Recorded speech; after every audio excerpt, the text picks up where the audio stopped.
Hello everybody, welcome to All Sports Weekly episode 24. I am Trevor and with me this week I have Scott. How you doing? Very well, thanks mate. Hello everyone.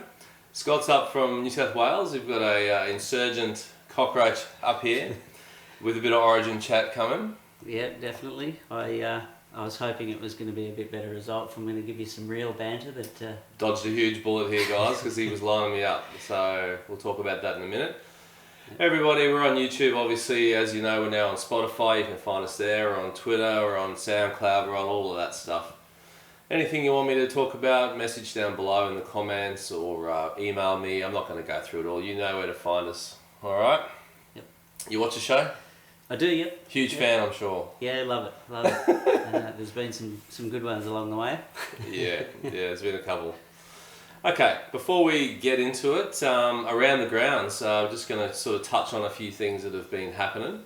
The Stanley Cup is finished, the playoffs are over. Predictably, Tampa Bay has won that 4-1, so Montreal didn't get it. I'm very happy because I don't like them, and I'm still salty. But Tampa Bay, back-to-back Stanley Cups, so there you go. You watch any hockey, mate? Nah, it's not really my forte. Yeah. The NBA finals are interesting because it's Phoenix and Milwaukee, and Phoenix heavily favoured. They won game 1 and game 2 fairly easily. I think everyone was thinking clean sweep, shut the gate, but hold the phone. Milwaukee have won the last 2 games. It is now 2-2. And the bookies and friends are still thinking that Phoenix are going to get the job done, but it is tightening up a bit. And there's a big game 5 on the weekend coming up. So that one's, up for grabs for sure. Another around the ground last night, the British Open has started the golf major, and just after the first round, old Louis, I never say his name, Oosthuizen. Yeah, that's. I'm not saying that right, but anyway, he's played an amazing round, 6 under on a tough course, tough conditions, with Jordan Spieth breathing down his neck in second at 5 under. Now you play a bit of golf. I do play golf. I'd say it's marching golf. From left to right, left to right. Zigzag? Yeah. Because I really hate golf. I don't really watch it much, and I don't like to play it. Yeah. Because you play it, does that make you want to watch it, or is it not the same? Look, I don't mind watching it. Every now and then I'll flick on and see it on, but it's not sort of my go-to sport where I'll sit there and watch the whole day worth. You can tell that they're bloody good, though. If you've ever played golf and you watch them play, they make it look a lot easier than it is. Oh, 100%. Yeah. I think, you can usually lose about 20 more balls or 40 more balls than what they do. Yes. In a game.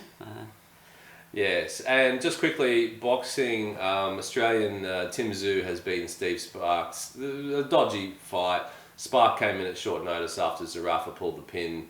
He got knocked down twice in the 3rd round. They just fed him to the wolves. Yeah. I don't know if that's good for his career or not, but anyway, so Tszyu's undefeated record keeps going. The big fight that was coming up in the world of boxing was Fury and Wilder 3 in the heavyweights. But Fury and his trainer and most of his entourage have all tested positive to COVID. So that fight has been postponed. Yeah. And I don't know when that will happen again. It's contractually obliged. Fury did not want to fight him again. And so there might be a bit of wrangling to try to get out of that, but COVID has once again interfered. And just before we move away from boxing, the big fight is Manny Pacquiao is going to have a unification fight in welterweight against Errol Spence Jr. next month, August 21st. That'll be a bit of a mega fight when that one rocks around. There'll be a few eyes on that one, mate. Yeah, be worth a watch. So that's around the ground. That's what's been going on. Now, Scott, what have you been watching this week, my friend? So last weekend on Sunday, I think I caught up with the supercars. I watched Shane Van Gisbergen get his 50th win for the career.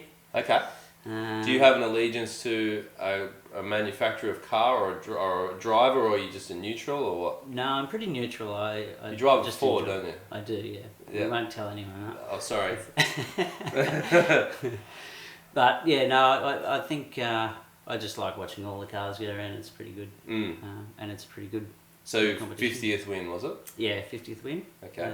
Over Jamie Whincup. Been watching anything else? Yeah, I caught up also with a little bit of the Tour de France yesterday. and watched. I can never remember his name. I think it's Paga. I'll put it here somewhere. Yeah. Pagakar or Pogacar. Is he leading? Is he? He's leading at the moment, wearing the yellow jersey. Okay. I haven't caught much Tour de France. I've just seen the crashes. Yeah, well, they're always good to look at. But yeah, look, I normally watch it every year pretty solidly, but this one I haven't. But the time difference is a bit of a bugger. It does make it a bit tough, but it's always good to watch with all the views and stuff you get to see of France. It's pretty cool. Yeah, makes you want to go there, like to France. Yeah, definitely. Yeah. Definitely. And no doubt you've watched a little bit of State of Origin, mate, because that's where we're going first. Yeah. All right. So let's talk about State of Origin. Let's start with that. So Game 3 done and dusted. Queensland 20, New South Wales 18. Yeah. General thoughts about the game, mate? Look, pretty good game. I think there's been a lot of chat that, New South Wales, it should have been a clean sweep, but in saying that, I think, there was some pretty solid players that we needed to be in the team that weren't due to injuries. Because, going into this game, I don't think I heard a single person really believe Queensland could win. No. Queensland or New South Wales fans. No. I don't think many people thought. Obviously, the risk was always going to be that they took us a bit lightly. Yeah. Do you reckon they took us a bit lightly? I think, yeah. Or is it more those injuries?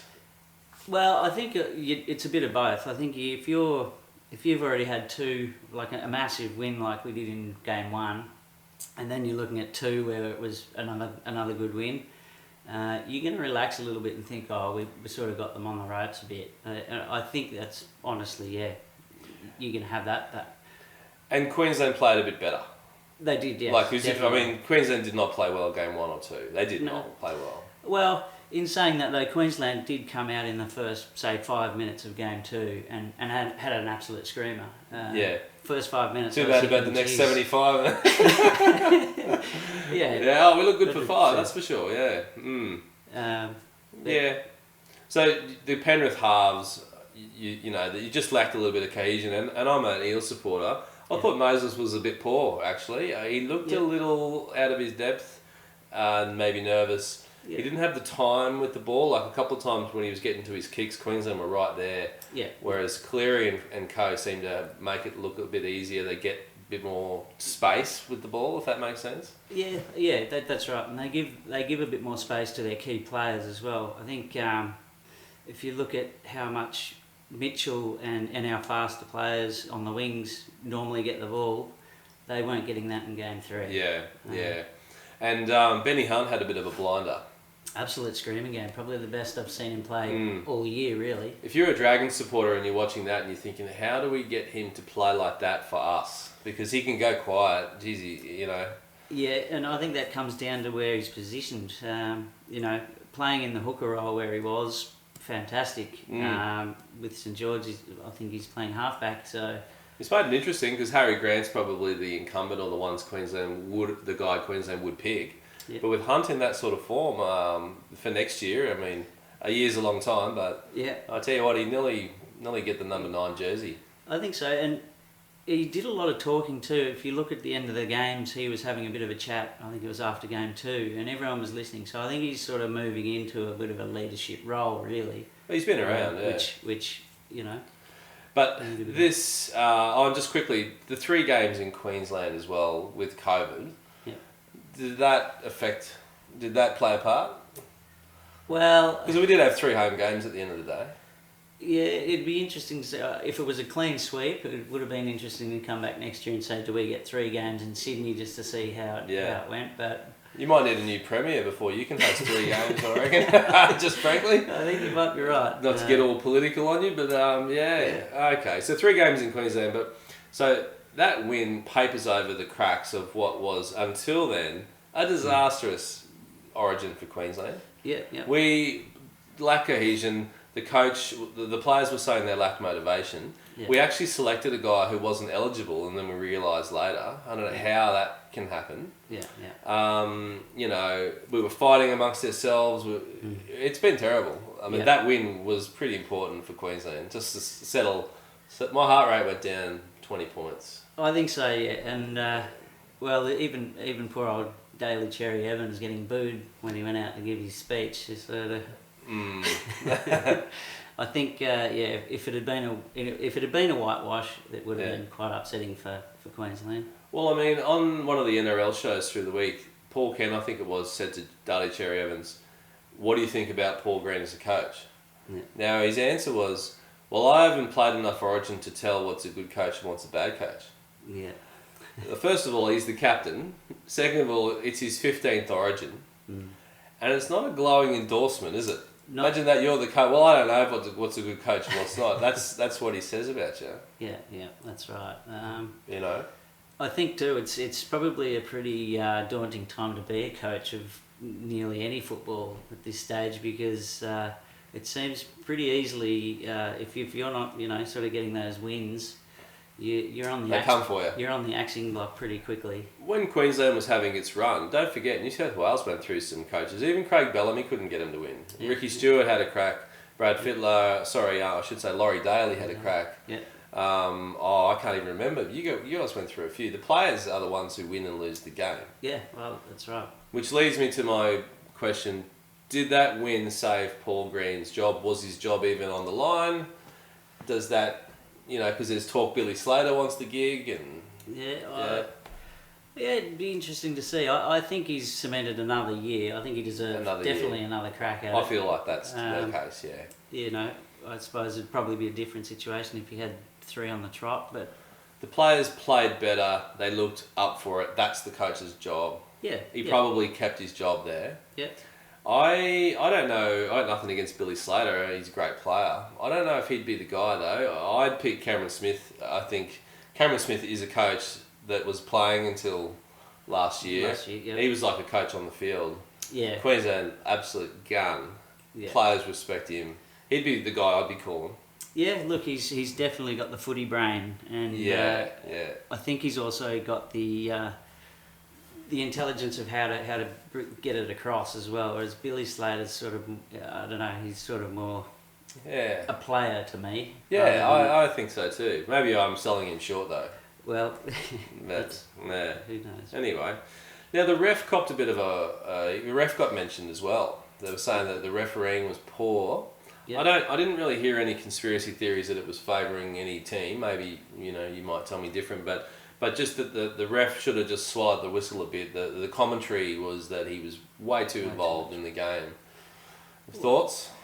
Well, I think it's a tough one, because you've got to govern the game, but at the same time let it flow. And I thought he did a pretty good job. He was pretty down the line. It was there was no blatant his one-sided sort of calls. Because watching the Origin too, you fall into the trap. I watch Foxtel normally for league, and then Channel 9's got the Origin, so all of a sudden you're exposed to your Phil Gould and Ray Warren, and they know how to have a winch. Joey Johns. They do, yeah. They can have a sook. That's right, and look, I'll be straight up. Most of the stuff that comes out of Gould's mouth, I usually I can't stand it. Shoulder arms. Yeah.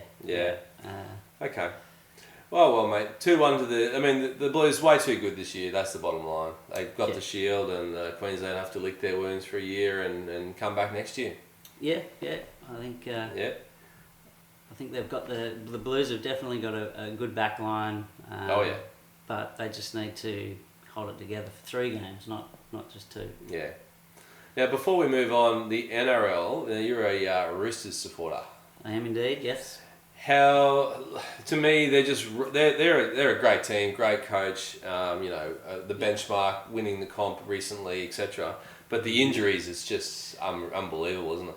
Pretty debilitating, yeah. Even when we do have injuries normally, we've got a pretty good sort of backup and support behind us.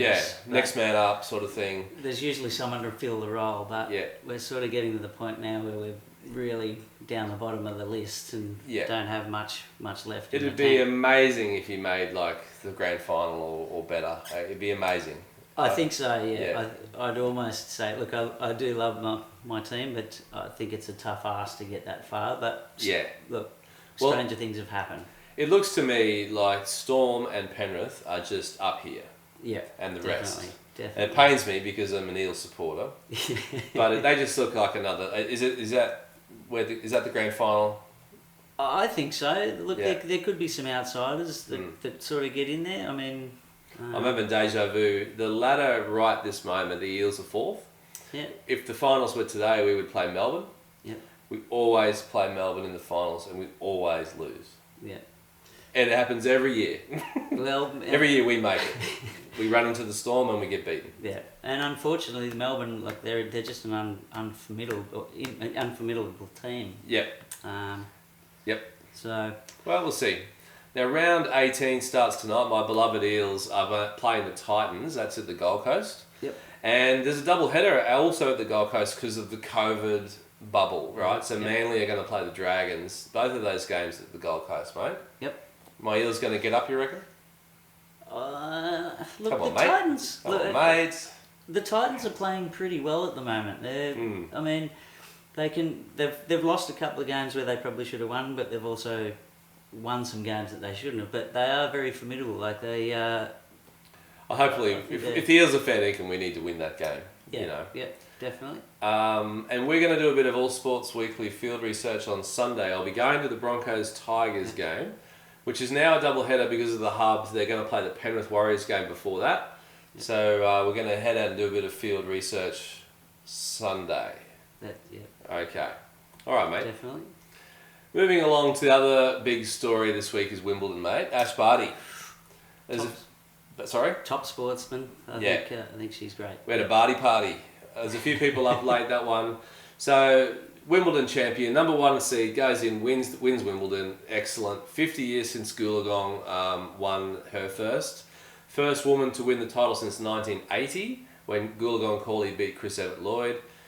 And it was a 3-set match. Barty pretty much choked in the second set. She served for the match in the second. Yep. And I was thinking, oh man, here we go. She's going to get the yips. Yeah. But I don't think you could find anyone who's got a bad word to say about Ash Barty. She's just a champion on and off the field. Just the nicest person you'd ever meet. Definitely, definitely someone to look up for. Which is a stark contrast to a lot of Australians tennis players in recent years. We seem to have our share, or more than our share, of brats. Yes, yeah. She's just like a shining light, isn't she? Yeah, you know. Beacon, yep. Good Queenslander. Yes. That's right. So no, great for Barty. She made a couple of million in a couple of weeks too, which is nice. Yeah. Cements that number 1 spot, and now she's going to have to go and have a tilt at the US Open, where I believe Osaka will come out of her cotton wool, and that'll be the one. That'll be the one. So we'll see. Yeah. And now Novak's, mate, he rolls on. He does. He's going very well. Lost the first set to the Italian Berrettini, but the temperament of this guy, ice in his veins. Yeah. No vaccine in his veins, just ice. Yep. And not that sort of ice.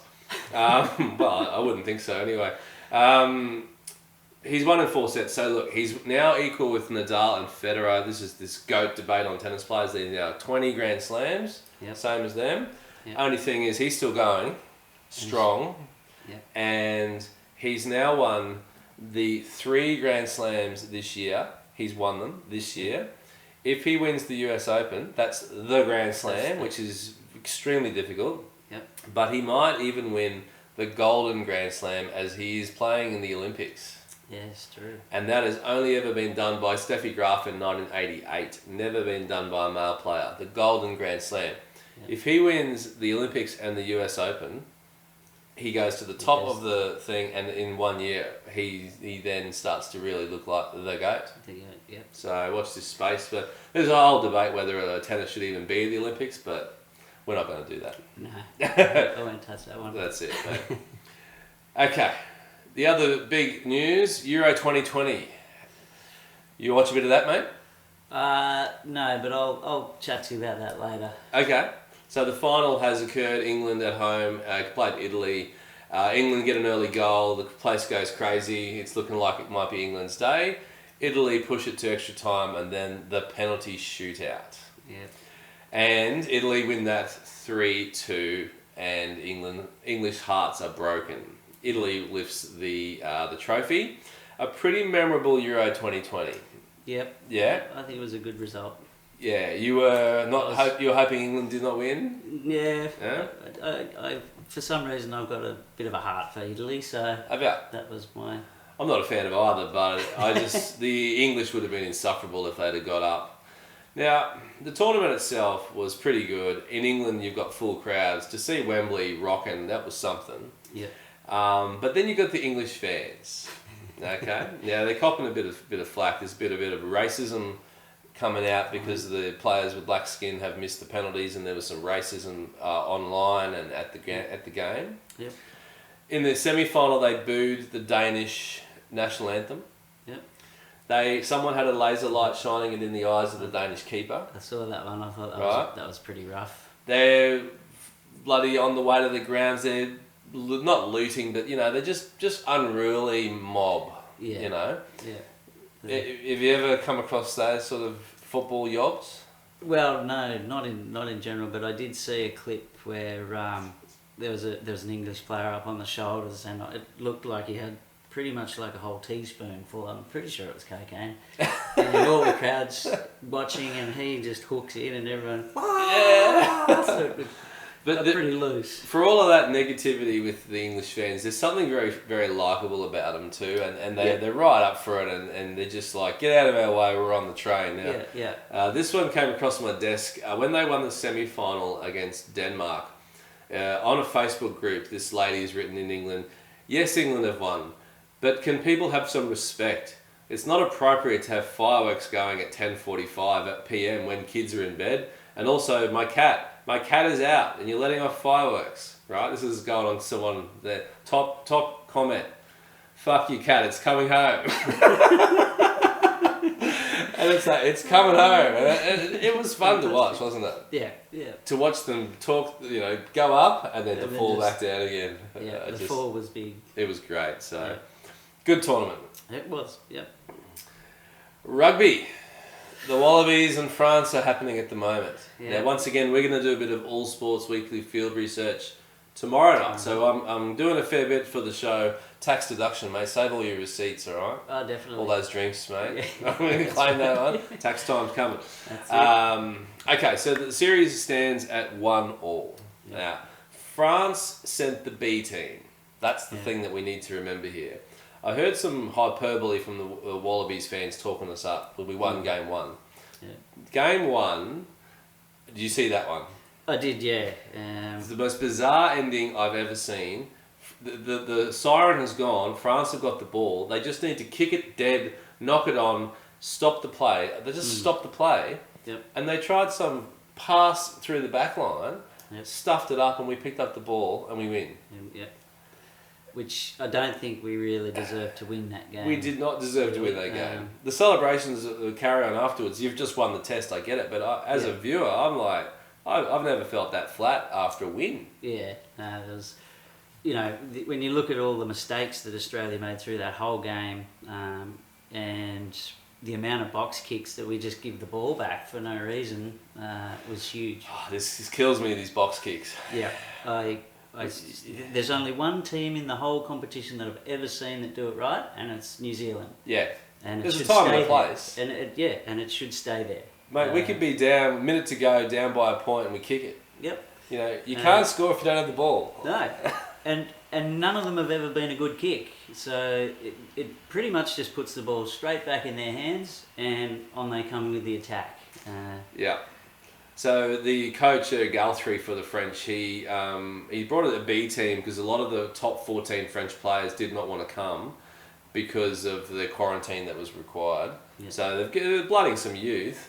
But really, we're at home against a B-grade French team. Mm. The way we won game one was, if you were a cynical person, you would have said it was a fix. It looked like a fix. I don't believe that. I'm not a conspiracy theorist. But if you were inclined to think that way, that was the game. You would have said, look at that. Yeah. I don't know how France lost that one. Yeah. And then France have come out in game two and won at the death. So the first time France have won a test in Australia for 31 years. Yeah. Australia had the lead with 5 minutes to go and blew it. Yep. So it's all about game three. Well, it is, and if you look at the defence of the French over those two games, they're coming up. Their line speed is so quick. Right. They were up in our faces straight away, which caused all sorts of problems in both games, really. The Tate McDermott, the Reds player, is going to start for the first time. His first cap where he's running on for the Wallabies. So that's good. I rate McDermott. I think he's a handy little half. Yeah. And James O'Connor, why hasn't he been playing? So he's got a groin injury. Okay. And I think because I think he's playing tomorrow. That's what I heard? I haven't heard that. I just read that. Yeah. Okay. I read a thing this morning, and they said he was still on ice with a groin injury. So he'd be a handy in for us. Yeah, definitely. Prediction, mate. Are the Wallabies going to get it done? Suncorp Stadium. I think it's going to be another close game. To be honest. It looks like it. If we could get rid of all the the mistakes and handing over the ball all the time, we've got a good chance. Yeah, you're asking a lot, mate. Well, that's exactly right. Yeah, we could really use a win, especially if France come and beat us here with their B team. Yep. It will be a sad state of affairs. Yeah, definitely. Definitely. Okay. All right, mate. Well, fingers crossed, and we'll do a bit of research and mention that one next week. Yep. The other thing, mate, is this thing called the Olympic Games. Ooh. It is on in 1 week. Okay. Thoughts about that? It is happening in a state of emergency. There was talk that they were going to have 50% stadiums. Apparently, that's not the case. Yep. I don't know if there's any exceptions. There's going to be no fans. The Olympics are going to go on in a quarantine state of emergency, mate. I think it'll be quite interesting to see, and being an athlete, when you're running around and you're used to sort of 50,000, 100,000 people in a crowd yelling for you to have a good run, and you've got no one. You got nothing. All you can hear is your feet running. I think it's going to be more like a training session on your. It's going to be weird. Track. I wonder if they'll do the fake crowd noise. I think you'd nearly have to, wouldn't you? Because I think. It's going to be weird. It's going to be weird. I feel sorry for the athletes, and I feel sorry for Japan. I mean, having been to Japan, I can tell you they would have gone all out. Yeah. They've probably spent a lot of money on this, and it's a dud. It's a dud. And it's not their fault. The TV rights, it has to go ahead for the money, I think. But if you're looking at it from a health perspective, you'd never be doing this. No, that's right. Athletes are going to be testing positive for sure. Yep. My one to watch, just heads up there, Nicola McDermott, she's a Gosford girl, just broke the 2 metre high jump. That's kind of where you need to be to medal. Yep. She's jumped 2 metres and 1 centimetre in the high jump yesterday. There's one to watch for you, mate. That's pretty A high jump gold medal is not, or a medal anyway, is not out of reach. So go Nicola, and I'm looking forward to those stories, those amateur sportsmen that get a gig, that way. Yep. They're going to announce Brisbane, whether we get the 2032 Olympics. Yeah. I mean, it says something about the Olympics that Brisbane could get it unopposed. I'm going to say Dubbo 2036, let's go. What do you reckon? Jeez, we'll have to put some groundwork in, I think. You reckon? Look, our highways aren't even up to scratch to let anyone drive in, let alone sporting complex. All right. More on the Olympics next week. New segment, Scotty's Snipe. What has been pissing you off this lately, mate? What's happening? So, I like to watch a bit of sport, and I'm finding each time you go to watch something, you got to try and search, find where it is, find what's streaming it, or whether it's Foxtel, Optus, or whatever. Where is it? I'm with you, mate. I went to watch the soccer, and I spent probably nearly an hour looking through and couldn't find it. Optus. Anyway, found out that it's with Optus. A-League's going to Paramount. Yeah. It does my head in. And I just was fuming, and then what was the other one? Stan. So I signed up to Stan to watch the football, the rugby union. Yep. Which I've got the account. Went to look it up. Sports? No, you have to pay another. You got to pay Stan Sport package on top of that. So yeah. I nearly threw the remote through the bloody TV. It just grinds my gears. I'm with you, mate. 1 hot minute. We've got 30 seconds. Are the Swans the dark horse of the AFL? Definitely. If there were crowds at the Olympics, would China get booed? I would be booing, yes. Should cornholing be in the games? Yes. I had to get that one in. Mate, I'd like to keep going, but we're out of time. I appreciate you coming on. Thanks for having me. Thanks everyone for watching, and Olympics next week, and have a great week, and I'll talk to you then.